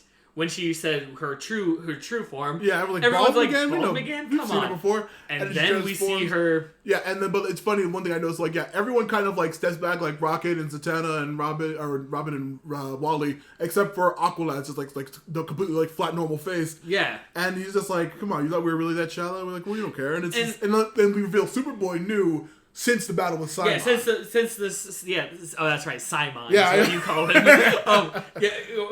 Then Megan's like, I couldn't take the risk. I had to hide it, and Connor's like, what, from me, dude? Yeah. We kind of shared our mind with each other. Yep. But she's like, but totally... why wouldn't you? Why didn't you say anything? He's like, I'm your boyfriend. Yeah. You would let me know when you were ready. Yeah, but to say it's weird. Superboy's totally DTF this weird monster. He's like, yeah, I'll do it. Whatevs. I get that. But anyway. So after all of that, Megan starts fighting. And then as all of that fighting's going on, the team fights Aqualad, Rocket, and everyone joins in, and everyone's fighting everyone. Yep, Sportsmaster Sports Report. We got some lasso, aka lariat twirl, which is a sport. We also get some lariat, lasso. Oh, okay. I've never called it lariat. A lariat's what the proper name for a lasso competition is called. But oh, okay. Yeah, and also we have some judo flips from Sportsmaster in a bit, which is also another sport that he does it frequently. Rest of the team shows up. Lex escapes with Mercy Graves as and Queen Bee, because Queen Bee got knocked out, but he's carrying Queen Bee. Mm-hmm. Rocket tries to go. Rocket tries to go. We see some of her powers besides flying and cannonball to a force field. She can make shields, and we see that too. Mm-hmm. Oh yes, and she's like, I can get him, and then she gets bombarded by fire from the helicopter, and then Aqualad's like, hey, get down here, we need you. Yep, that's when Rocket and Aqualad use intergang tech to bring down Blockbuster. Yep, and then more fighting happens, the team wins, and for some reason, Aqualad, makes the ground all muddy, so that Sportsmaster's, in quicksand almost, but he's stuck in the ground, and he's like, Cheshire, help me! And Cheshire's like, every girl for himself, Dad. Yep, and just leaves in the shadows. Yep, they manage to catch him, and they take down Blockbuster and Sportsmaster, and Sportsmaster's mask is the souvenir of the day. Yep, and we get the Robin phrase of the day, because he's totally feeling the Aster. Yeah. And then, after all of that happens, we cut back to the Watchtower. Yep. Where Roy is, hey, so this is where you are, Batman. And Batman's like, yes, I'm making sure about this biotech. I'm trying to figure it out. And Roy's like, that's nice, buddy. Implants one of those chips in the Batman. Pokes him in the back with it, and it absorbs into his skin. Roy's the traitor the whole time. Yes, but here's even better. Mm-hmm. But like Billy Mays. But wait, there's more. After all of the team is there, Batman doesn't override. We see the whole league is manipulated.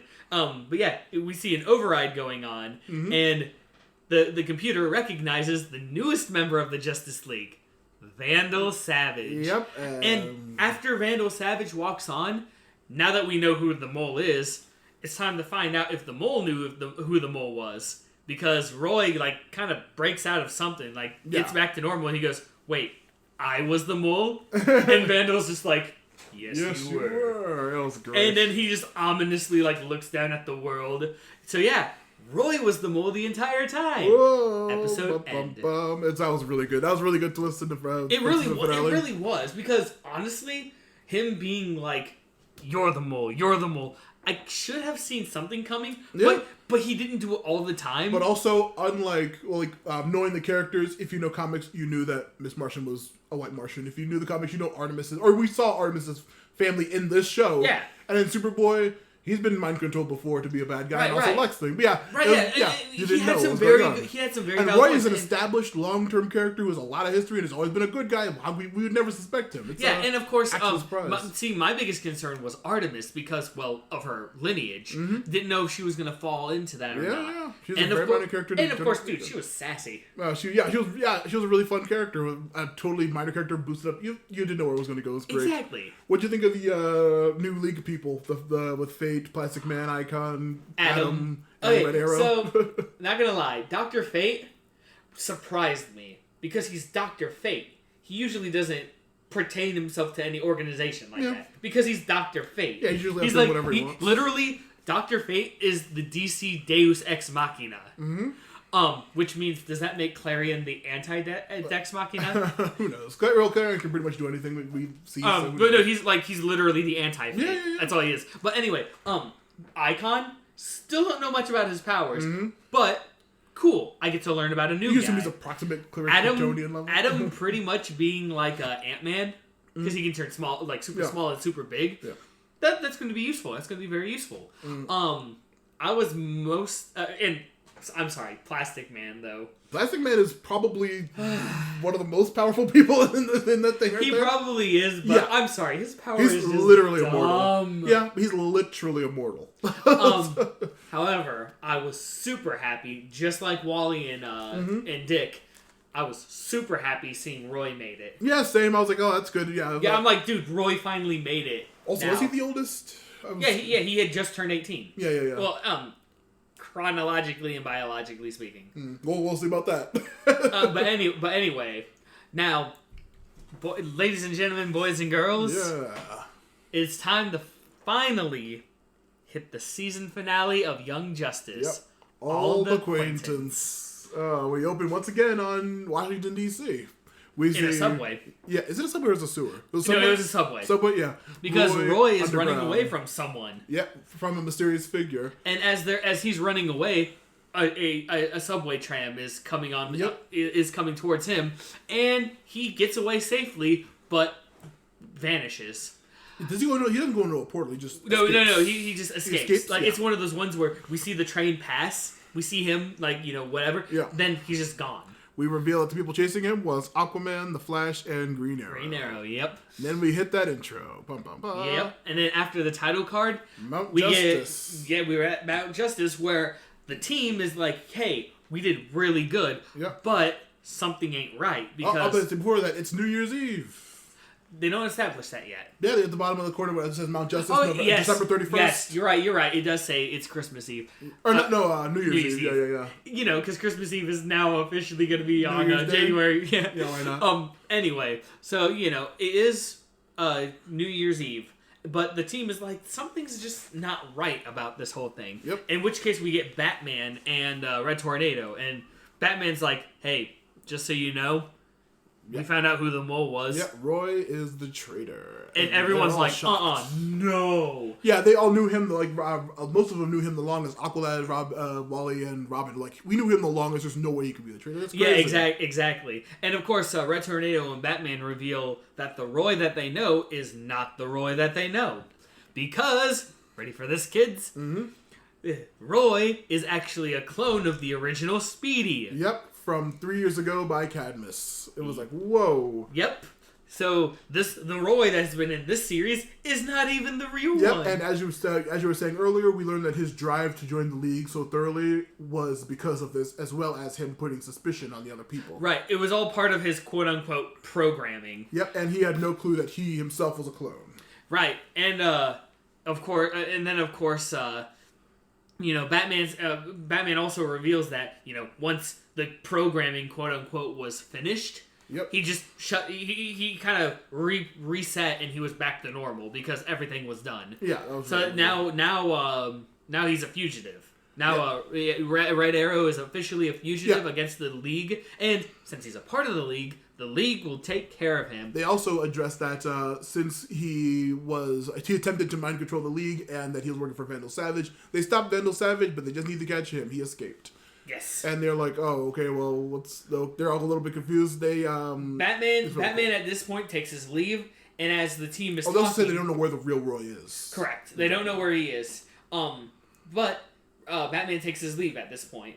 And as the team is trying to figure out what's going on, Red Tornado starts to walk up and stops. Yep, he just glitches out, and everyone's like, what the hell happened? Oh, and then they see, it's like, what happened? Stopped and looked, and they find out he was holding up one of those biochips. Yep.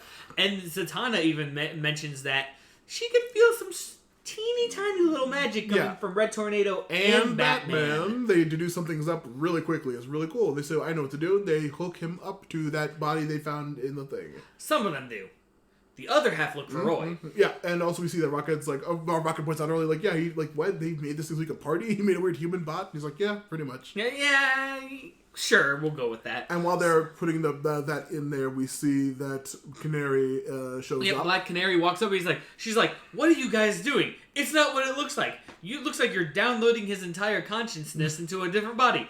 Okay, it's exactly what it looks exactly like. What it is. Immediately after that, the new body of Red Tornado gets up and goes, watch out! Yep, and is immediately destroyed by the Canary Scream, which is really, really cool. Yep, and then they fight. They try to fight Black Canary, and the combination of gas and one of the rocket bubbles knocks out Black Canary, and so they take the super bike. Yep, and Robin and them take the super bike just and start flying. in time, as Dr. Fate, Icon, and Shazam arrive, which would have just destroyed. Yeah, like literally, like mere milliseconds. Oh, yeah. They leave, they come in, and it's just like, huh.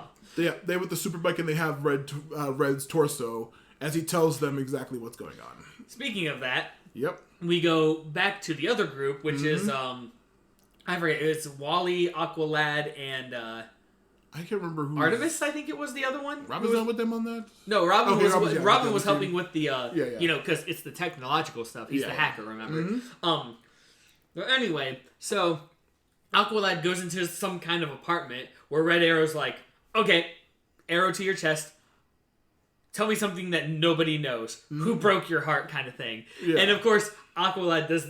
I thought this was kind of cool. He's like, Tula broke my heart. She chose my best friend Garth over me, and now my best friend is pointing an arrow at my chest. And he's like, look, I have no idea what's going on. First off, I know I was the mole. Don't ever question that. Yep. Apparently I was playing as a sleeper agent, and every single time I would stray off from my path, there would be a key phrase that would be used. Sportsmaster's old broken arrow, which I remember we pointed out in that episode. Oh, yeah. Like, that's a dumb thing to say. Yeah, it's a dumb thing to say. More like broken arrow. Yeah, apparently that was actually important. Yep, which is really crazy. We've seen that his job was to focus suspicion on the other people as part of the plan. And we find out exactly what Vandal Savage is doing. Because Vandal Savage... With the other team, we find out Tornado tells them about the monster Starro. Right, exactly. He talks... It's one of those weird cut things where both groups are learning the exact same thing. Yep. Vandal Savage, with the help of the other members of his evil organization, are used like the biotech from Starro to create something known as Starro Tech. Yep. Which we learn reprograms the mind. So that reprograms the mind so that it could do whatever Vandal and stuff wants. Yep, and we also see that it is nanotech and magic, because they're like, how the hell did it manage to control 4 different types of aliens, Dr. Fate, and a robot without even like putting up a fight against it? It's nanotech and magic. but I have to point out, Red Tornado's Deus Ex Machina. The Starro tech takes 1 point something microseconds to initiate. In that teeny tiny amount of time, I was able to put a program in myself so that if I was going to do that to anyone, I would shut down. I'm like, I mean, this isn't ridiculous enough as it is. So. That's incredibly high tech for a tornado, but then all right, sure. But anyway, so after both groups finally meet up and compare notes, as Robin says, we cut to the Watchtower, where Red Tornado, Black Canary, and Roy walk in, and they say that, you know, they have the Young Justice team. They need reprogrammed. Oh, we see Clarion and Savage on the tower. Yeah, Clarion is like at a computer screen, just being Clarion. Yep. And Vandal Savage, you know, is standing there. And Vandal Savage and Clarion reveal something about the Starro Tech that we were misinformed about. Yep. It doesn't reprogram. It lets other people be remote controlled, pretty much. Yeah. And Clarion points out they know when exactly someone is under the Starro Tech. Yep, and they know exactly that the people three in front of them are not possessed, including the kids. Yep, and we find out also that this Vandal Savage is 50,000 years old. That's right, he does mention that. Yep, I'm glad we have a special day for this one, and he puts more Starro Tech inside of them and tells them his plans to use this. He blames superheroes for stopping the survival of the species and the survival of the fittest. Literally, long story short, everything that happened, I'm saying every little thing that happened in this in this season. They used their influence to plant people in high positions. They tried to master technology with the robots like Ivo and Tiomaro. Bioengineering with the blockbuster stuff. Robotics. We see techno sorcery, which is really cool sounding. Right. I mean, just every teeny tiny little thing. Clarion stuff and trying to get the Fate helmets. Doing all of that was just because they're doing all of this just because the Justice League and heroes are stopping evolution. Yep, and also they researched all different kinds of mind control, including Martian stuff and Queen Bee's abilities and all kinds of other stuff.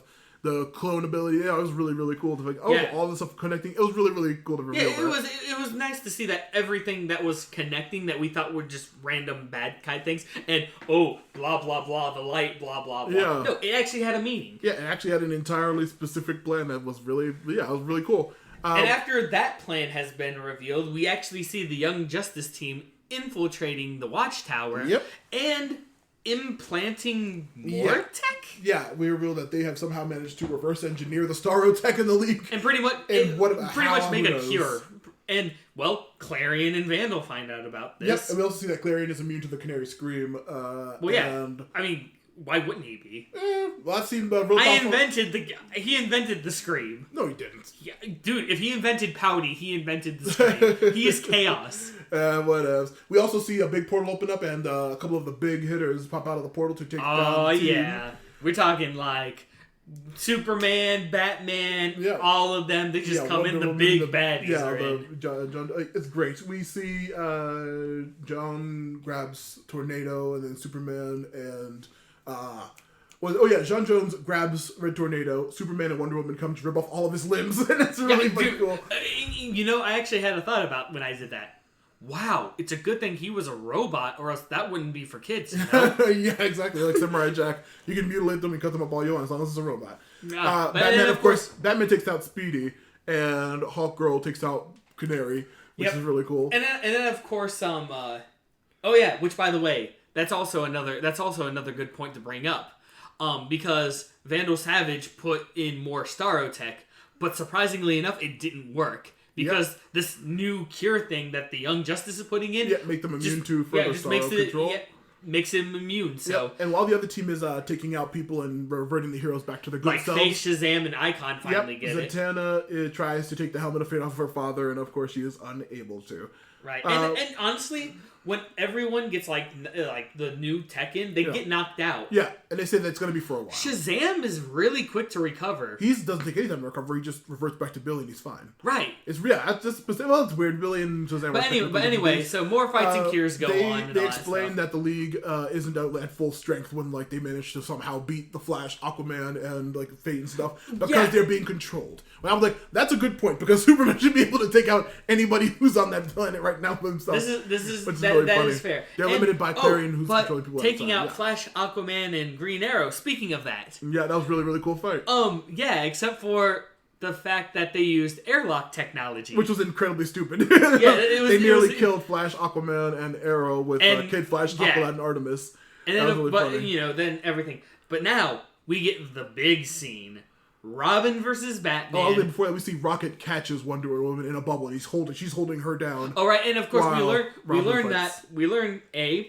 that Wonder Woman can't break out of the bubble because when she gives off kinetic energy, it comes back. No, it comes back at Wonder Woman. So and she's pretty much just standing the more she stands still and focuses on it, the better the shield is. Yeah. So she needs to make sure nothing bad happens.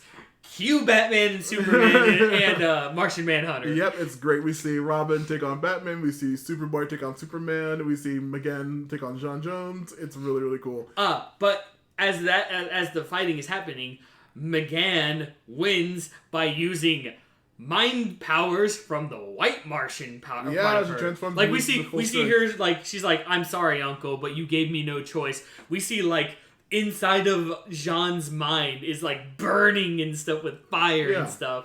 We also get the Robin word whelmed after he takes he takes Superman down with kryptonite. Oh yeah, I was gonna say because as Robin and Connor are fighting one-on-one, they're like, can we like combine forces, please? Yeah, work together. And they do. Of course, I forget how Batman gets taken out. I think Connor takes him. I'm not sure. Yeah, probably. But then Superman, like Connor has Superman in like a hold, and Robin's like, "Are you sure about this?" Connor's just like, "Frickin' do it!" Yeah. So Robin gets out kryptonite, and pretty much they both stop. Although I guess Connor being half human, he still says it hurts after. But it hurt him, but he wasn't like super immobilized like Superman. Because that's when he implants the other one in. Yep, and after the Batman and the Superman taken down, we see Clarion and Vandal are like, "Well, this is a lost cause," as they leave the League. But Vandal Savage mentions that they need the League and the Young Justice alive. Because now it's going to be time for Phase 2. Bum, bum, bum. And then they leave. And then, of course, everyone's like, they got away. Boo-hoo. And then we get a little notification. Yeah, it's Happy New Year's. Yay. Connor and McGann, Wally and Artemis, and, surprisingly enough, Zatanna and Robin get a make-out session. Yeah, and Rocket and Aqualad. They don't make out. They don't make Rocket out, just kisses his cheek. Yep, and we see a limbless tornado being like, humans are weird. Yeah, pretty much. He's I'm sitting here limbless, and they're just like... He's literally like, does not compute. Yeah, it's like, man, this sucks. And then, finally, after after 25 episodes... Oh, no, in the first... Oh, no, yes. Second one. After 25 episodes, Superman confronts Connor in a positive light. Yep, and he finally reveals that Kent is his last name, and kind of like, I didn't mean to. He's like, no, I'm happy, it's good. Yeah, he's like, no, it feels right. Yep, it's really good. We see Roy is depressed because he's a clone, and we see that Guardian is under control of the Light Gang. Right. Well, I was gonna say, as all that happens, Connor's like, I need to figure out where the original Speedy is. Cut to Guardian being helped with Ra's al Ghul, one of the Light. Yep. Who's clearing Match out of it, and they reveal that they also have Speedy's body. Yep, the original Roy. One arm, with though. One arm missing. Yeah, I used to take it for genetic material. Yeah.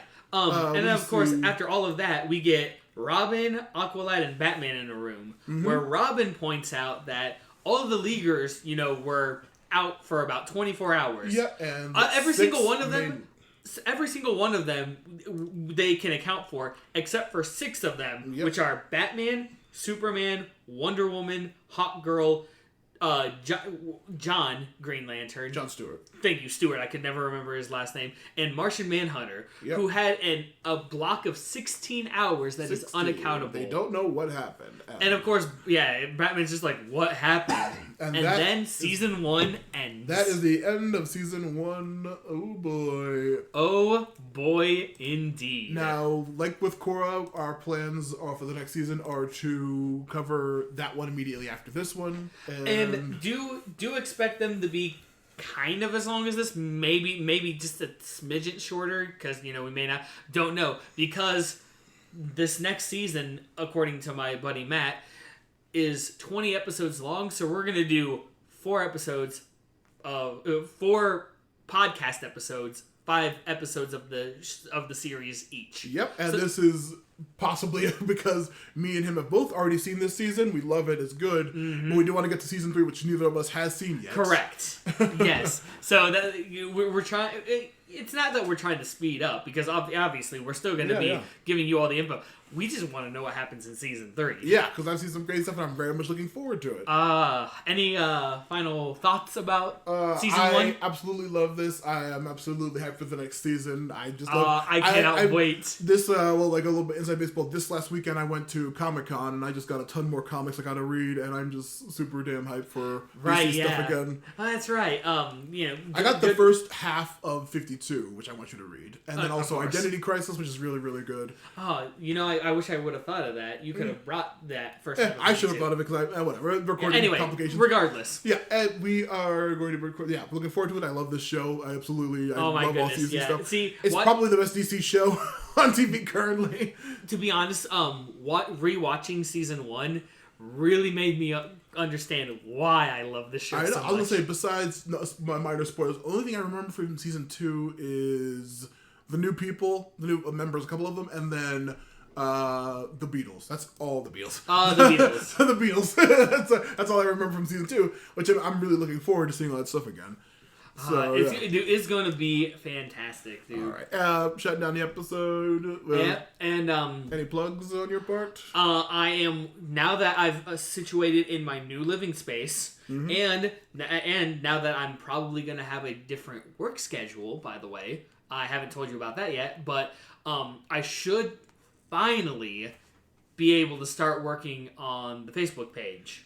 All right, for us. But I know you have a few plugs that some new viewers may not know about. Yep. Let's see. I have the Forgotten Minotaur King podcast. Of course, I got to keep pimping that. Of course. But besides that, I have the Twitter, Matthew Lewis P. The Instagram, I think it's just 89 M.A. Lewis. The Patreon, Matthew Lewis Podcasts. The YouTube, Matthew Lewis Podcasts, which is probably where you're seeing this. And I think that's everything for me. Alright. Well then, other than that, and I swear guys, I will have some more plugs for me, because I have some ideas in the work that I'm not going to reveal anything yet, but Matt and I are going to be talking a little bit, because I have something that I may want to do. Also, if you saw me at Comic-Con this last year in October, I hope one of the couple of people who complimented me on the shirt, or one of the people who took a picture of the shirt, I got a couple of those. Shout out to you guys. Hit us up on those dang 5 stars. We need them for iTunes, damn it. Alright guys, keep it sleazy. Enjoy the day.